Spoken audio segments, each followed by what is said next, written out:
So I got a question for you. I want you to, and I'm being serious. I want you to explain this to me, so I don't make this mistake again, because I don't like making mistakes. So explain to me how salary works in the Western world. And I'm being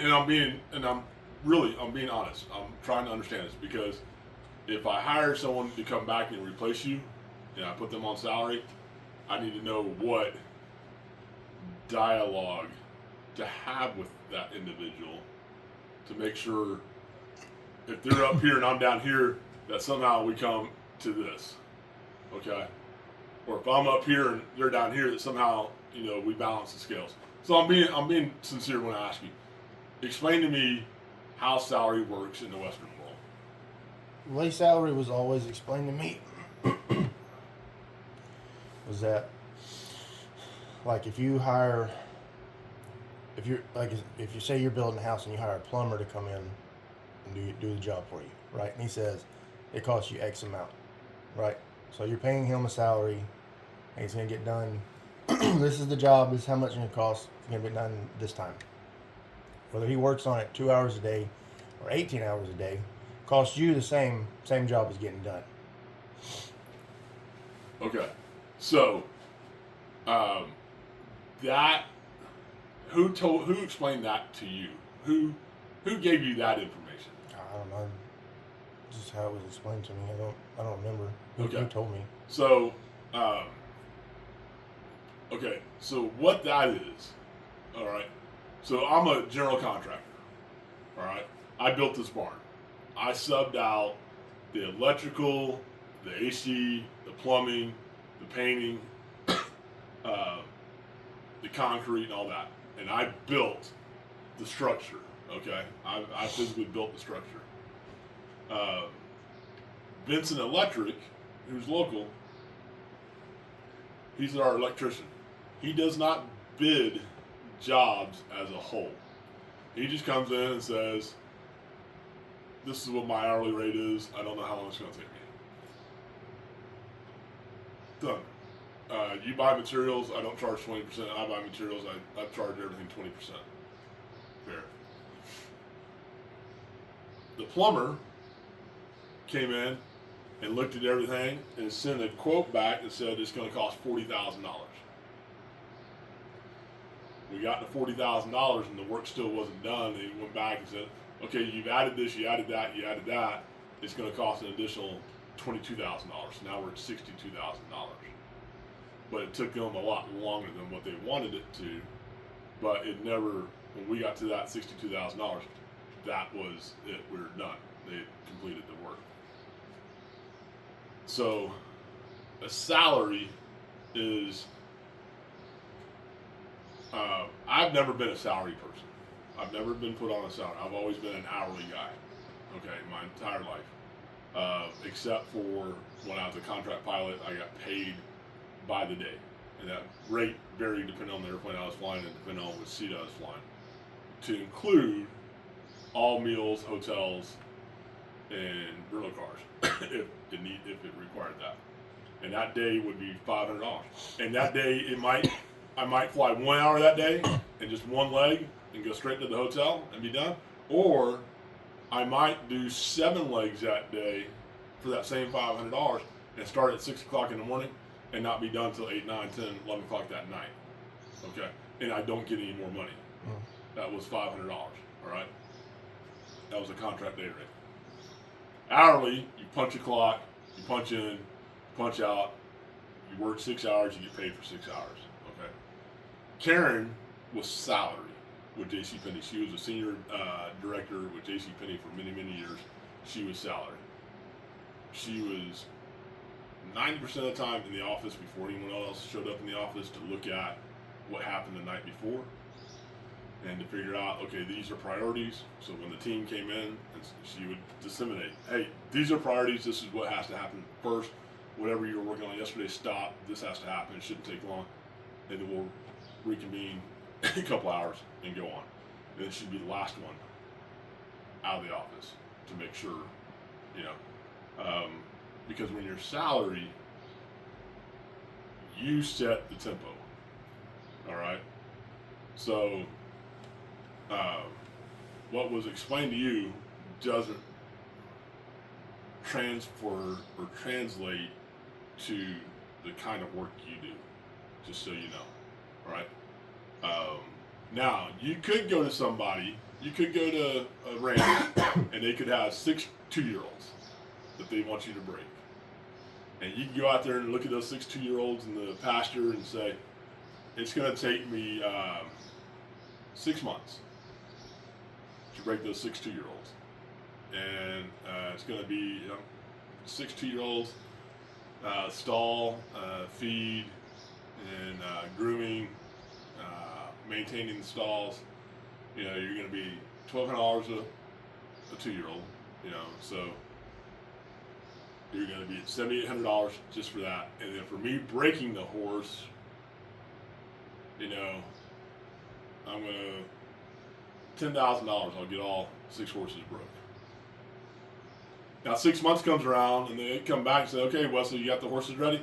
No, it's going to take a little longer because we had some weather, and I got sick. I got the flu really bad. I was down for 2 weeks, so it's going to be.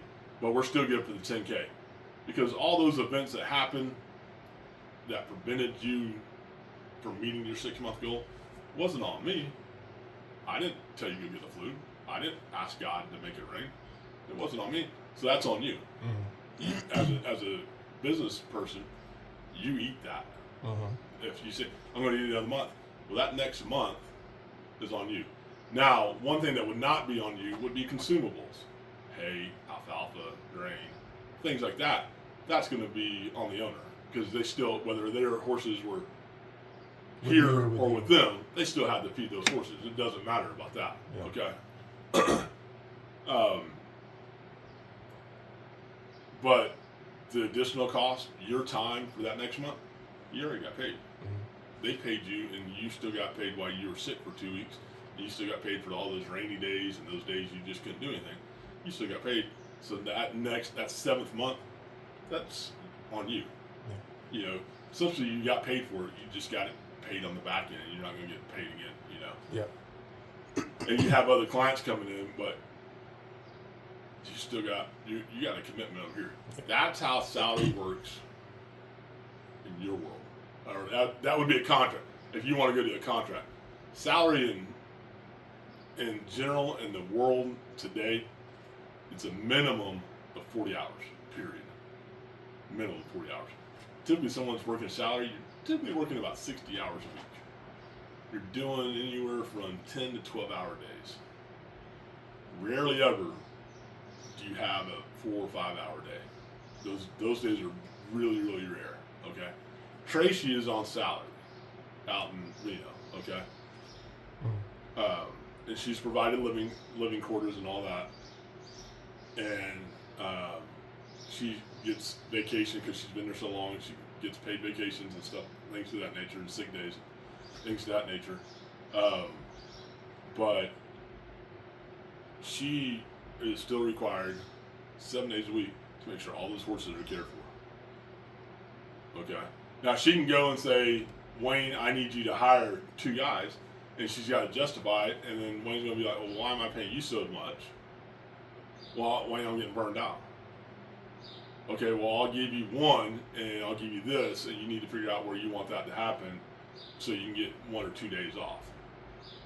But the horses still have to the horses have to be at this level. If I see them coming down here, we're going to reevaluate either your salary or the new relationship between Wayne and Tracy, whatever that might be. So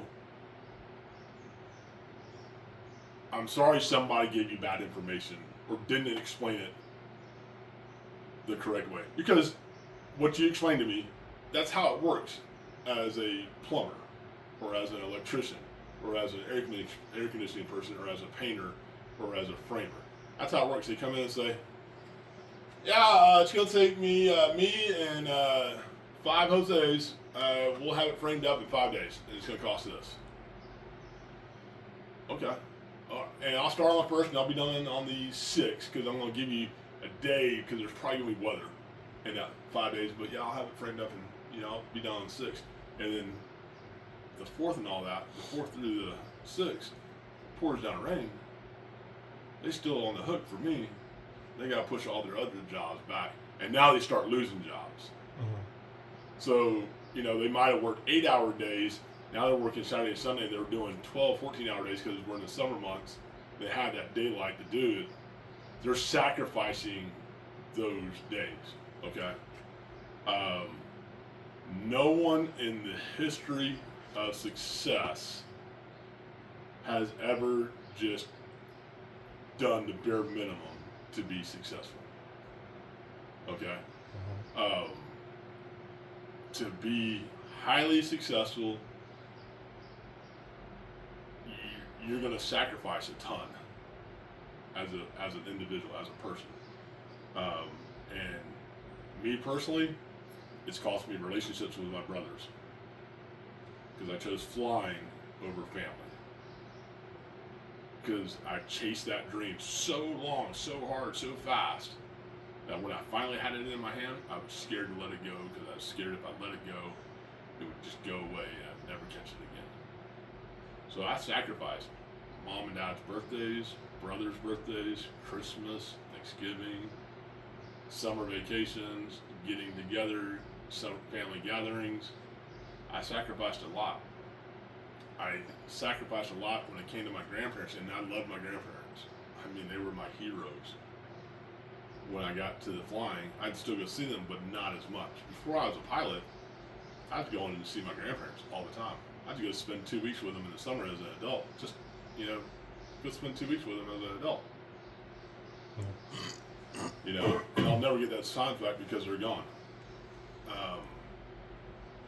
But as a salary person, Wesley, and for you to be successful, you need to, as my oldest son would say, Control Alt Delete.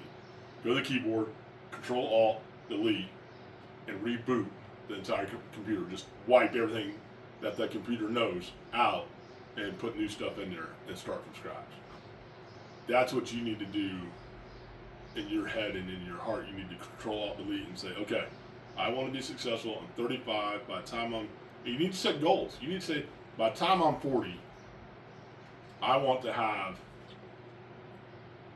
2 horses sold for $75,000, and I want to have a shelf in the tack room of the barn I'm working at that has 24 buckles or 24 trophies.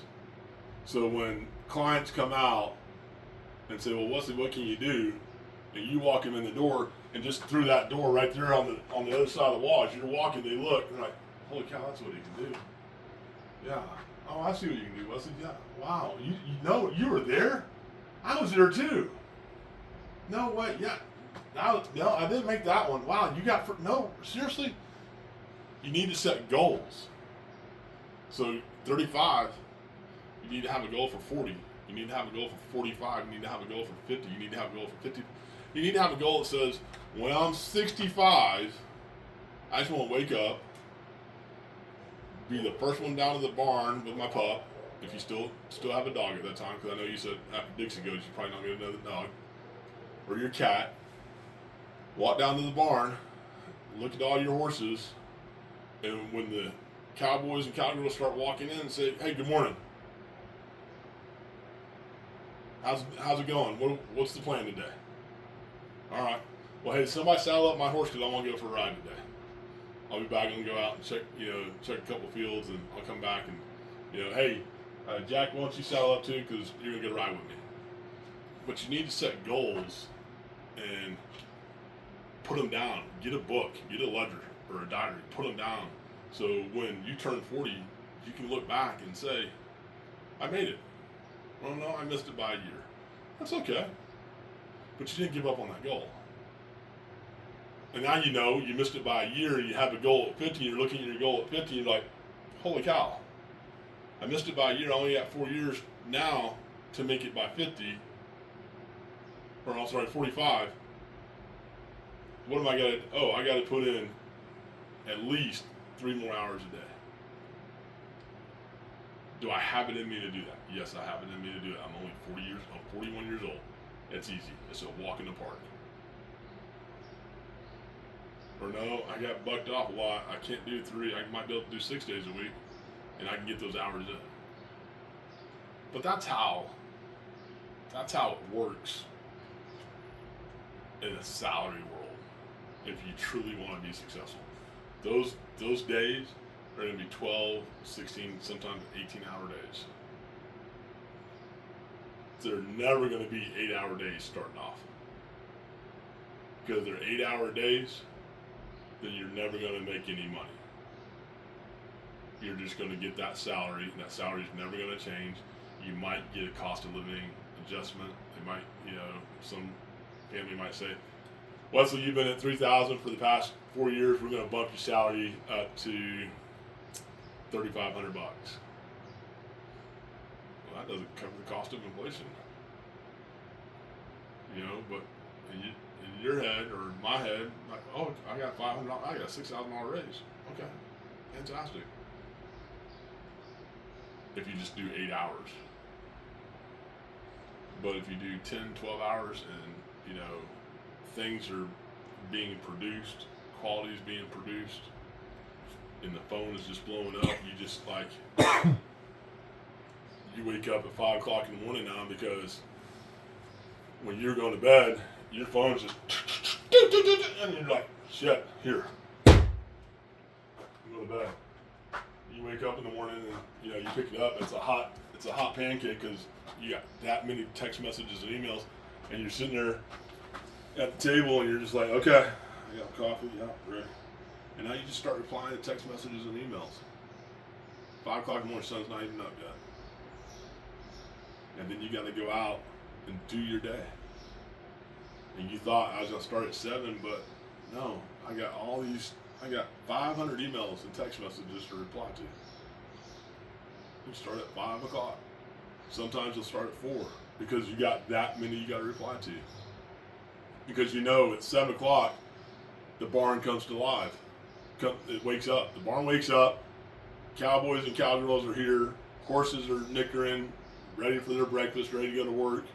And you're like, I got to be out there at 6:45 because I need to make sure everything's ready to go.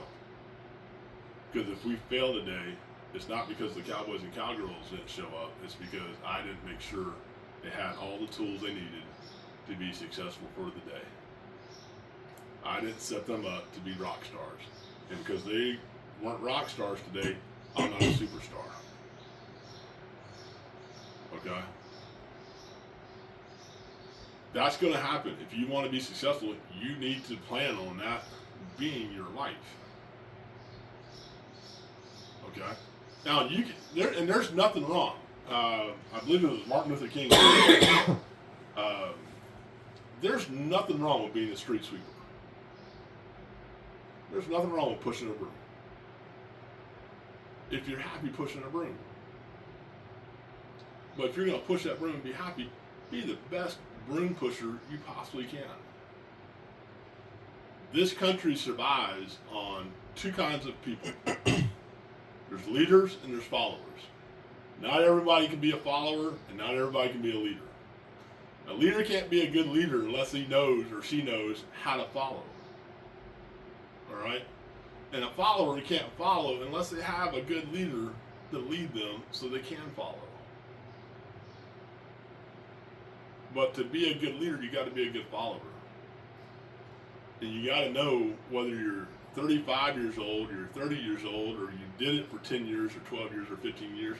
If it requires picking up the muck bucket and the rake and mucking stalls for a week because it's just so overwhelming to the entire staff, and you're 55 years old, you're picking up that rake and that muck bucket and you're getting those stalls done. Because what's going to happen is when they see you doing it, you're going to inspire the people that follow you to give you, instead of 100%, you're going to tap and they're going to get it. Wesley, I'm going to give you 150% this week. I'm going to step up my game. Or I'm going to give you 200%. But if you just go on by and like, those days are behind me. I'll go fix a fence, but shoveling shit, those days are behind me. That falls back. that goes down to all the people that are going to follow you in your life. They're going to work for you in your life. They're going to be like, well, it's above him. Why am I doing it? You know, he said he became a trainer at 35. I'm 35. Why am I still shoveling shit? He didn't, he said he stopped shoveling shit at 35. I'm 35. I turned 35 today. I'm not shoveling another motherfucking bucket of shit in my life. I'm done. But if you set the example, you set the tone, people will move heaven and earth to make you look like a superstar. Because you made them look like rock stars. But if you make them look silly and stupid, and look like they're failing, and they don't know what they're doing, they're going to make you look like a bozo, or a Dumbo, or a clown. Because there's no benefit to make you look good, because you're not making them look good. Because to even be a follower wants to have dignity, wants to have pride. I was a check airman at Regional Airline. I flew with a guy I was supposed to sign off as a captain. This guy couldn't find his way out of a wet paper bag with holes all in it and arrows directing them out of the paper bag. And I told him that. We were lost on the run. We were lost on the airport, on the ground. We got lost. I told him, stop. Coming out of cruise altitude in the descent, he had no clue what was going on in the airplane. How his airplane was configured, nothing. And I took him to lunch the next day, and I told him, I said, do you want to be a captain? He's like, well, that's the natural progression. I'm a first officer, next progression is to be a captain. I said, well, being a captain means you have to lead. And you have to lead not just your first officer, you have to lead the 2 flight attendants in the back, and you have to lead the 65 passengers. God forbid something should happen. They have to have confidence when you come across that microphone and you tell them, hey, folks, we're going to declare emergency. We're going to do emergency off-field landing. Everything's going to be okay. Fasten your seatbelts nice and tight, and I'll get back to you in just a minute. Folks, we're on the ground. I need everyone to listen to me.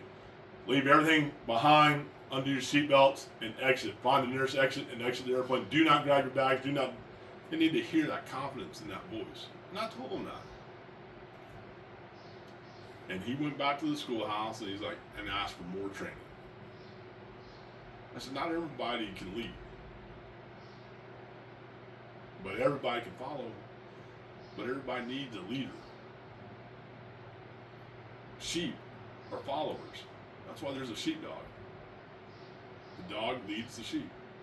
It tells the sheep, go here, this is safe. You just have to figure out, do you want to be a leader or do you want to be a follower? If you want to be a leader, you got to be a phenomenal follower. So you remember what those days are like when the people that are working below you and working for you are struggling. And you go in there and say, hey, let me give you a hand. And when you do that, you warm that person's heart. You change that person's feelings. You change their value. Because now they're not just a person that shovels shit. They're a person that Wesley Romans cares about. Does that make sense? Mm-hmm. Okay. So the information that you got was not explained to you 100%. The example that somebody gave you was not a good example. Okay. You would be more hourly in this position than you would ever be salary, to be perfectly honest with you. All right. And you would be a $20, $25 an hour horse trainer. Okay. Because you don't have the wall of buckles and the checks and the pictures of the shows that you've been to where you're standing next to the owner and the horse with the check that you just sold, that you just trained, and that horse sold for 50 to 75 to 100, 150, 250, and God willing one day, 1.4 million. I believe you could do that, but you have to know I'm gonna have to do 16-hour days. Is that something you want to do? Do you want to do 16-hour days? I mean, yeah. I mean, do you want to do 16-hour days, 7 days a week? No. I've done that before. But So I understand everything that you're saying, but when I told you that I'm beyond the ranch hand daily chore stuff, I didn't mean I won't ever do that stuff. I do that stuff now. right, What I mean is I won't get sucked into that, and that become everything that I have, because that is what always happens. Every time, it has never failed. You always get sucked into doing the barn chores or the fence work, clearing out brush or whatever, and the goal that I'm working toward never gets worked toward. okay. Well, so we agree that you want zero to do with draft horses. Mm-hmm. Draft horses actually have a place in this world beyond driving. I know you don't agree with that, but they actually do. Ann called me last night and said, "Hey, have you seen Wesley? He called me this afternoon and said he wanted to talk to me, but he never came over." When she called, I was on the phone with my dad, and we talked for a few hours, and it got late. I was gonna call her today. Okay, she's expecting to see you today. Don't burn that bridge. I'm not.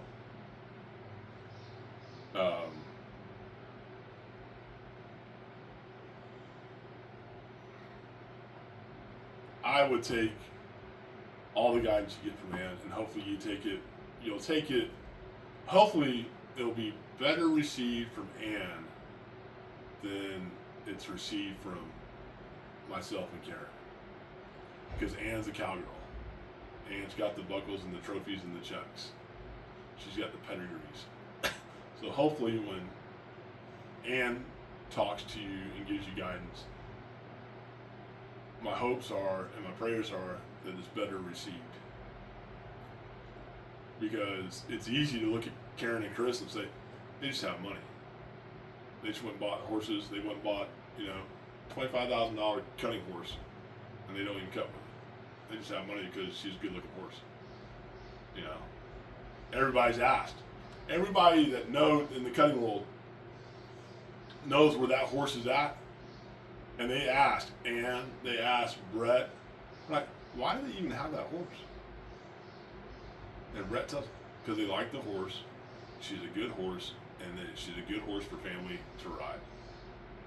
But that's not what she was bred for. That's not what they do. Were they just stupid? And his answer is no. They're good people. They love that horse. But it's easy for somebody, a cowboy or a cowgirl, to come in and look, wow, holy cow, look at the pedigrees here. Amazing pedigrees. But the only reason why you have these pedigrees is because you have money. You don't even know what you have. City slickers. So yeah, I can see where it would be like hard to take advice from someone like me because I'm a city slicker. But that little lady across the fence over there, she's not a city slicker. She's been all over this country. She's whooped ass from one coast to the other coast, from the Gulf Coast to the Canadian border. She whoops some ass. She's an itty bitty little thing. So my hopes and prayers are that you take. Give us just a second. Okay. That you take her advice and her knowledge,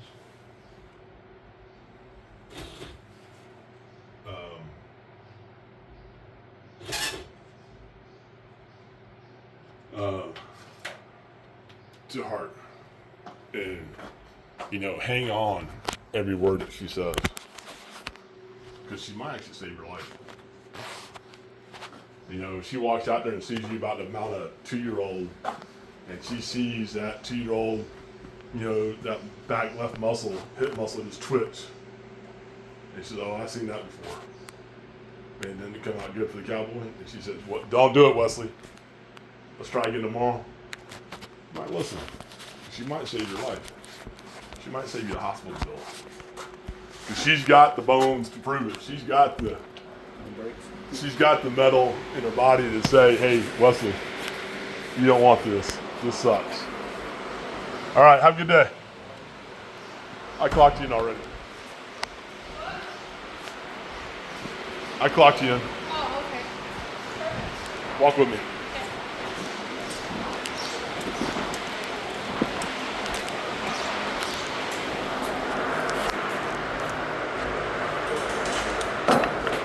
Hold up for a second. I need this.